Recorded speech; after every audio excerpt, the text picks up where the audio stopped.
ইয়াত আজি আমি এটা মাইক্ৰ খেতি কৰিবলৈ আহিছিলোঁ। লোক স্বতঃস্ফূৰ্তভাৱে আহিছে আৰু সকলোৰে যিটো বডি লেংগুৱেজ তাক দেখি লাগিছে এইবাৰ নগাঁৱত বিজেপিৰ ভাঙিব। ধনী বেছিকে যিখিনি কৰিছে মাইনৰিটি কক মেজৰিটি কক সকলোৱে ঋণ দল ভাঙি আহিছে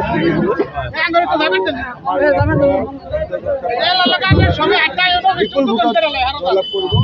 আৰু এয়া হৈছে যোৱা 10টা বছৰ নৰেন্দ্ৰ মোদী ডাঙৰীয়াই কৰা ভাল কামৰ এটা প্ৰতীক আৰু ডক্টৰ হিমন্ত বিশ্ব শৰ্মা ডাঙৰীয়াই মুখ্যমন্ত্ৰী হোৱাৰ পিছত বিৰামগত যি কাম কৰিছে তাৰ এটা প্ৰতীক। আজি লাহৰীঘাট ঢিঙৰ পৰা আৰম্ভ কৰি যিখিনি ব্ৰহ্মপুত্ৰ দাঁতিকাষৰীয়া অঞ্চলত যি মাথাউৰিৰ ব্যৱস্থা কৰিছে, আজি মাথাউৰিয়ে পথাৰে ৰাস্তাৰ ব্যৱস্থা কৰিছে, তাৰ জৰিয়তে আজি খেতিয়কসকলে খেতি কৰিবলৈ কাৰণে সুবিধা পাইছে বানপানীৰ।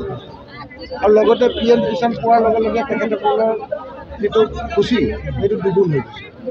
বানপানীও বন্ধ কৰি দিলে, খেতি কৰিবলৈ কাৰণে 2000 মাহত বছৰত 3বাৰ দিলে 6000 টকা।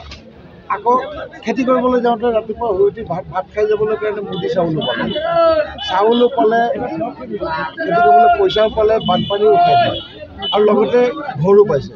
আকৌ লগতে আয়ুষ্মান ভাৰত কাৰ্ডৰ পৰা তেখেতসকলে ট্ৰিটমেণ্ট কৰিবলৈ কাৰণে সুবিধা পাইছে। আকৌ অৰুণোদয়ো পাইছে। মানে গতিকে ৰাইজৰ মুখ চেহেৰা চালে আজিকালি ভাল লাগে যে একদম পূৰ্ণিমাহৰ জোনৰ নিচিনা মুখবিলাক হৈ থাকে তাত ফূৰ্তি। আৰু এতিয়া অমাৱস্যা আঁতৰি গ'ল, পূৰ্ণিমা আহিল, সকলোৰে মনত পোহৰাই তুলিছে। মাইনৰিটিয়ে হওক মেজৰিটিয়ে হওক সবকা সাথ সবকা বিকাশ যিটো নৰেন্দ্ৰ মোদী ডাঙৰীয়াৰ নীতি, সেই নীতিত আজি আমি দেখিবলৈ পাইছোঁ সকলোৰে বিকাশ হৈছে।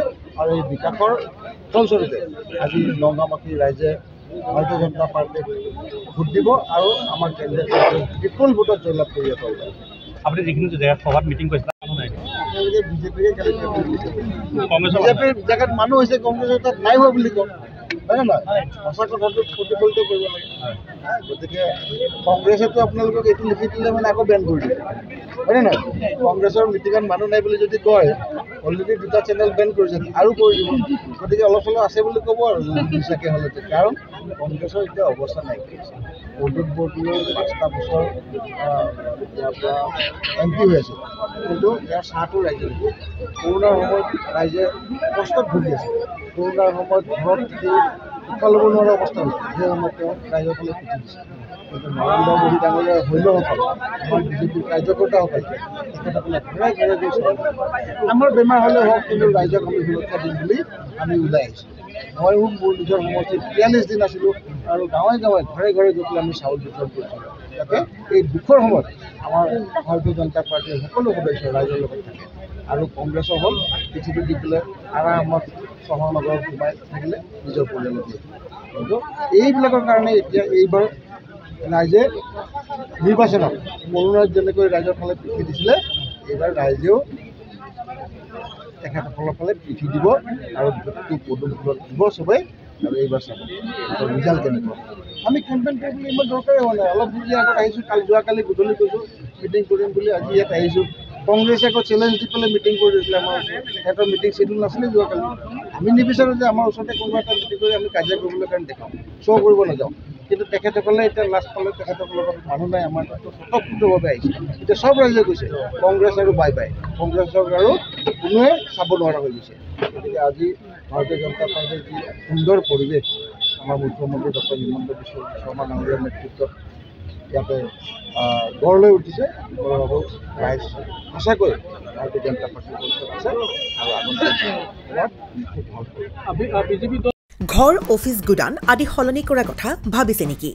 পিছে সলনি কৰিব হয়, সকলো বস্তু এঠাইৰ পৰা আন ঠাইলৈ সহজে নিয়াটো জানো সম্ভৱ? চিন্তা তাতেই নহয় জানো? কেৱল ঘৰ অফিচে নহয়, ডাঙৰ ডাঙৰ মেচিন, বাইক, ডাঙৰ ডাঙৰ গাড়ীকে ধৰি সকলো বস্তু। পিছে এতিয়া আৰু চিন্তাৰ কোনো কাৰণ নাই। আপোনাৰ এটা মাথো ফোন কলতে সমাধান হৈ পৰিব এনেসমূহ সমস্যা। আপোনাৰ কাষত আংকুশ কাৰ্গো পেকাৰ্ছ এণ্ড মুভাৰ্ছ সমগ্ৰ ভাৰততে প্ৰভাইড কৰে ডোৰ টু ডোৰ ছাৰ্ভিচ। গতিকে দেৰি কিহৰ? এতিয়া যোগাযোগ কৰক 9957630102 অথবা 9546214823 নম্বৰত। লগতে ঠিকনা ফটাহিল আমবাৰী নিয়েৰ অনাথ আশ্ৰম আমবাৰী থানা গুৱাহাটী